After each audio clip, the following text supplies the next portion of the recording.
Agad pinagmasdan ni Molina ang bagong bahay nila. Lubhang napakalaki nun.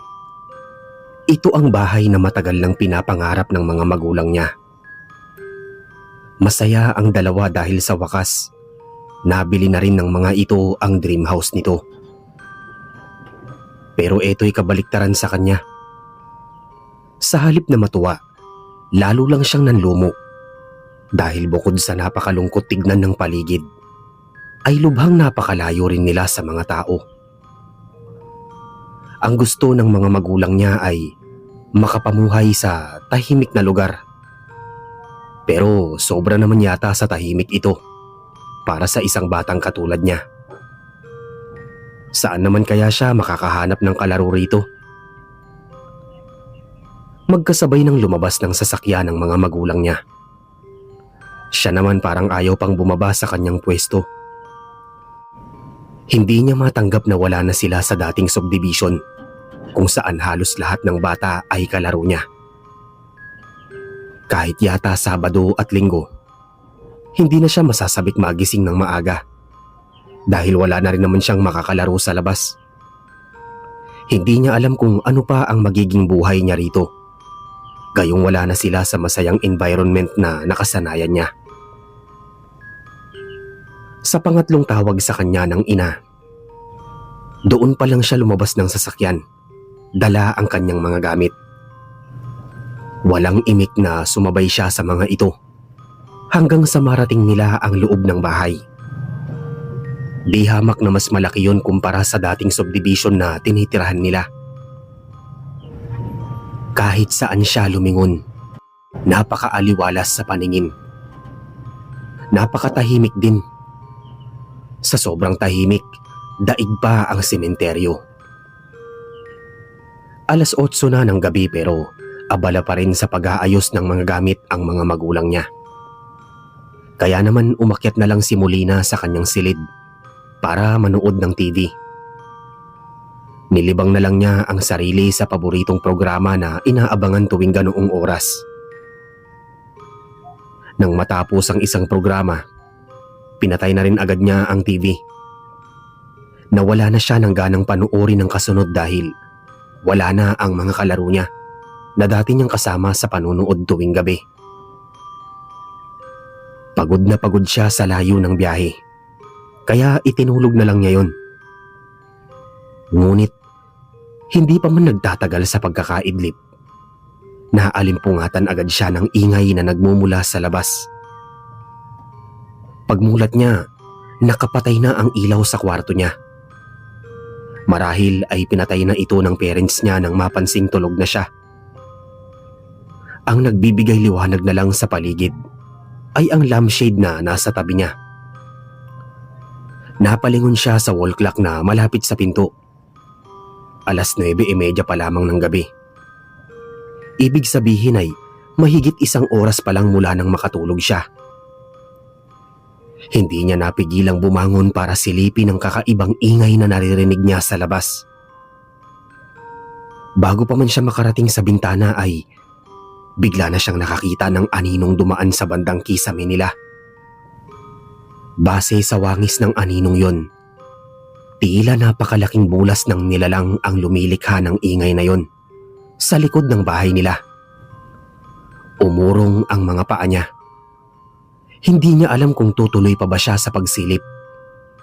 Habang nagtatalo ang isip ay biglang kumalabog ang mga kamay ng nilalang sa mismong bintana.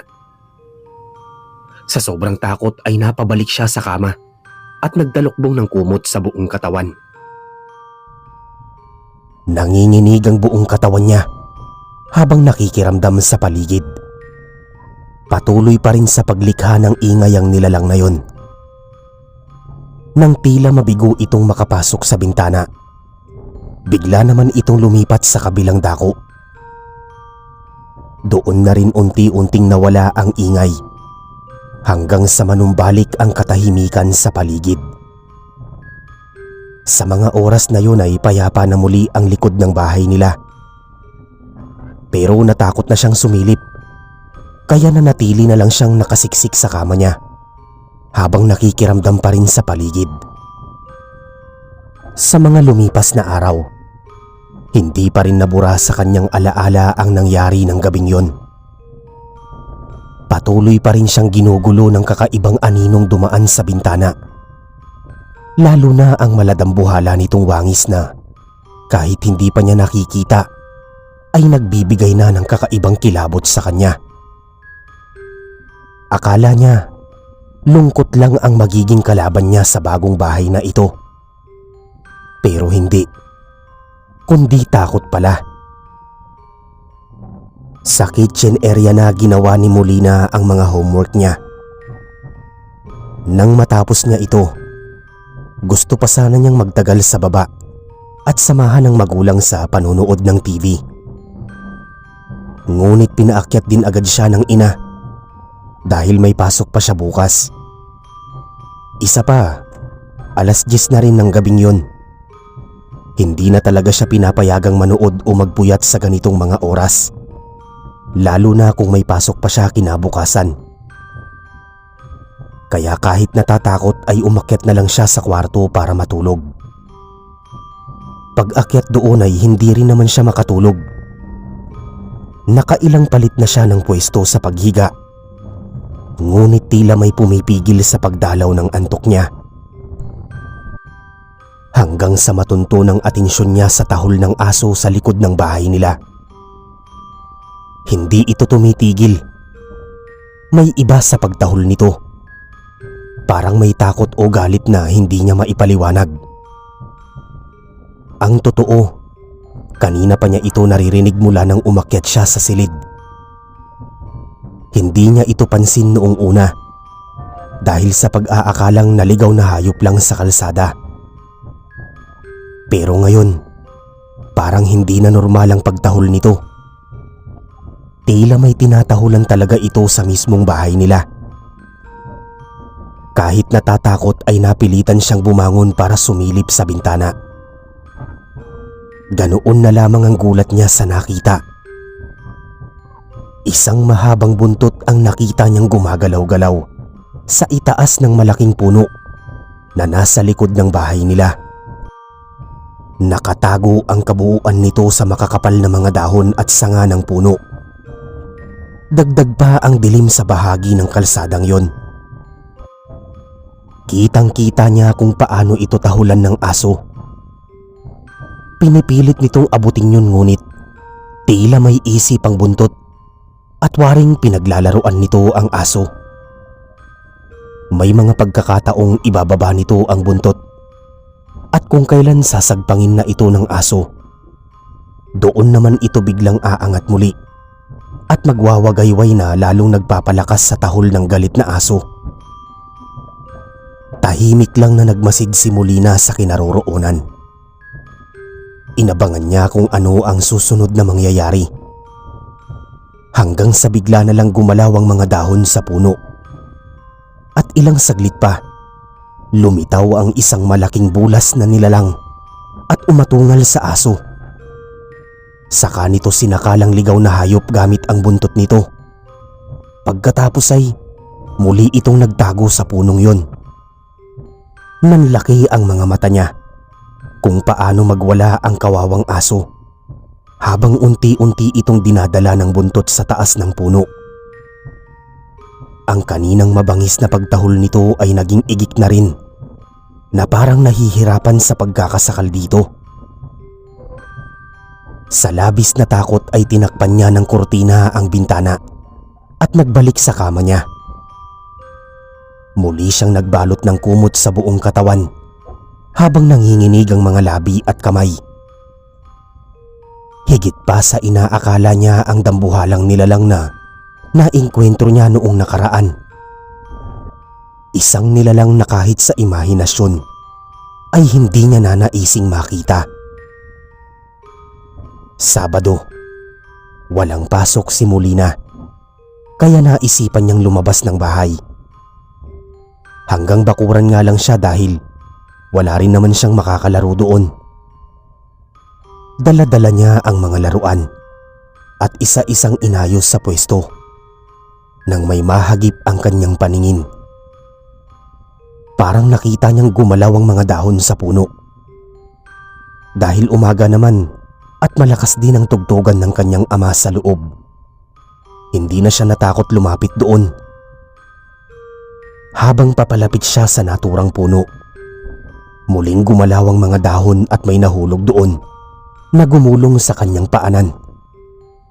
Laking gulat niya nang makitang pugot na ulo yon ng isang aso.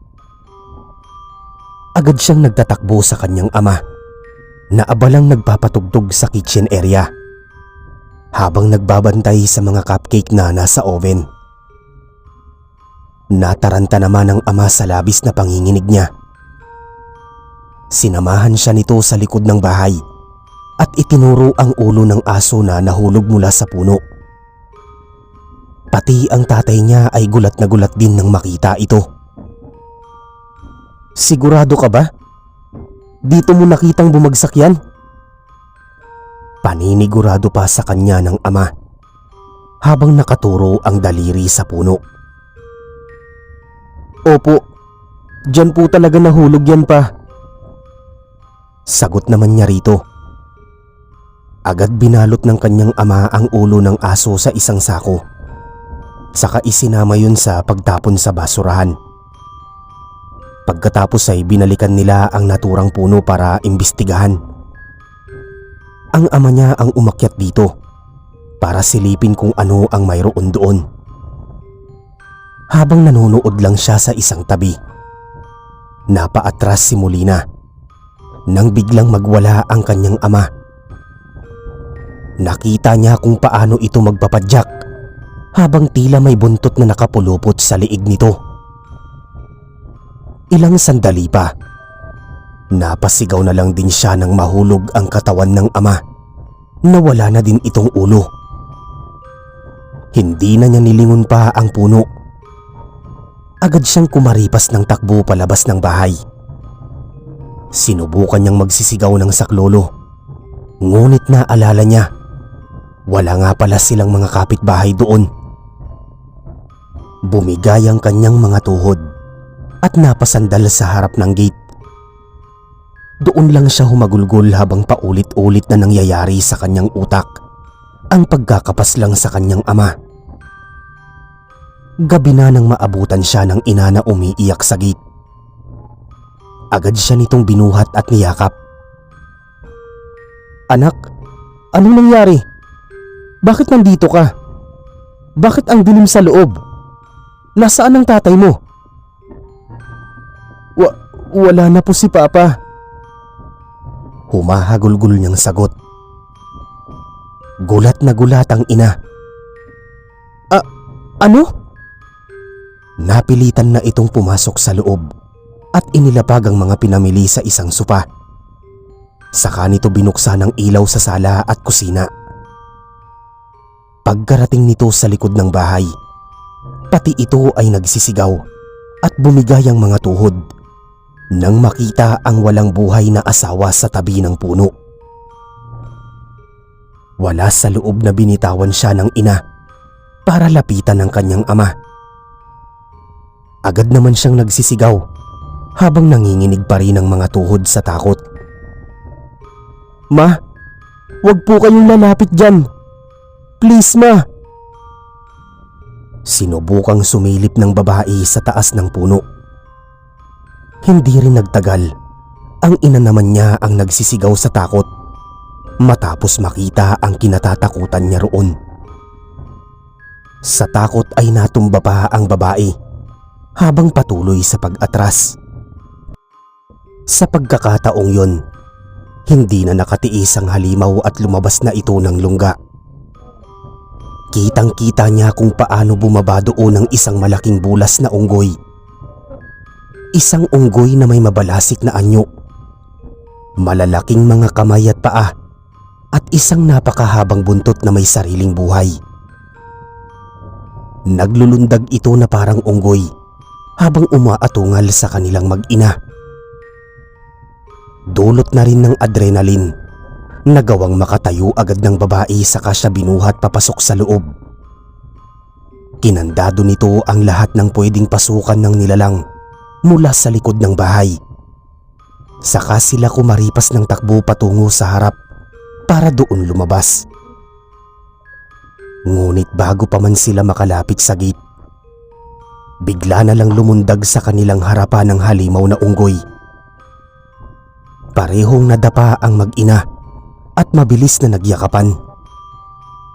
"Anak, kumapit ka lang. Ako ang bahala sa'yo." Kahit nanginginig ay pinilit tumayo ng kanyang ina habang buhat-buhat siya nito. Naghanap muli sila ng ibang malulusutan. Ngunit hindi nila akalain ang pambihirang bilis ng halimaw sa paglundag. Sa isang iglap lang, nagawa uli nitong makalundag sa susunod na dadaanan nila. Halos lumuwa na ang mga mata niya sa pag-iyak, habang ang ina naman niya ay halos maubusan na ng boses sa lakas ng kanyang pagsigaw. Mabilis na itinaas ng halimaw ang buntot nito. Saka nito yun pinahaba. Naging marahas ang sumunod na pangyayari. Pumasok sa bibig ng sumisigaw niyang ina ang buntot. Hindi nagtagal ay unti-unti na itong nagsuka ng dugo habang lumuluwag ang pagkakayakap sa kanya. Nang tuluyan na siya nitong nabitawan, wala na siyang pinalampas na oras. Kumaripas na agad siya ng takbo at hindi na nilingon ng inang walang awang pinapatay ng halimaw na unggoy gamit ang buntot nito. Ilang sandali pa, inilabas na ng halimaw ang buntot nito sa bibig ng babae. Saka nito yun ginamit para puluputin ang liig nito. At tulad ng nangyari sa kanyang ama, napugutan na rin ng ulo ang kanyang ina. Pinatay ni Molina ang lahat ng ilaw sa buong bahay. Saka niya ginamit ang dilim para taguan at takasan ng halimaw na yon. Dinig na dinig niya ang atungal ng halimaw habang lumulukso pa ito na parang matsing. Ngunit kahit gaano pa kabilis lumundag ang halimaw, hindi rin ganoon katalas ang paningin nito, lalo na sa madilim. At dahil mas kabisado niya ang bawat sulok ng kanilang bahay, nagawa niyang iligaw ang halimaw hanggang sa makalabas muli siya sa likod ng bahay. Doon na siya kumaripas ng takbo hanggang sa tuluyan siyang makalayo sa kanilang tahanan. Mula noon, tuluyan nang nagdilim ang buhay ni Molina. Nasiraan siya ng bait dahil sa matinding trauma. Kaya naman ang mga nurse at psychiatrist na lang ngayon ang nag-aalaga sa kanya. Ayon naman sa imbestigasyon na isinasagawa ng barangay tanod at mga pulis na nahingian niya noon ng tulong, natuklasan nila na isang ikugan ang halimaw na naninirahan sa kanilang puno. Ang ikugan ay isang uri ng unggoy na may mabangis na kaanyuan at humahabang buntot na ginagamit nito sa pagpatay. Kadalasang hinihila nito ang biktima paakyat sa puno gamit ang buntot nito. Ang hindi lang nila maipaliwanag ay kung bakit may napadpad na ganitong uri ng nilalang sa syudad at kung bakit ito sa punong yon nanirahan. Gayunpaman, kahit ano pa ang maging sagot sa katanungang yon, hinding-hindi na yun maaayos ang nasirang buhay ni Molina, na hanggang sa paglaki ay hindi na nakalabas ng mental hospital dahil sa napakatinding takot at trauma na idinulot ng pangyayari sa kanya.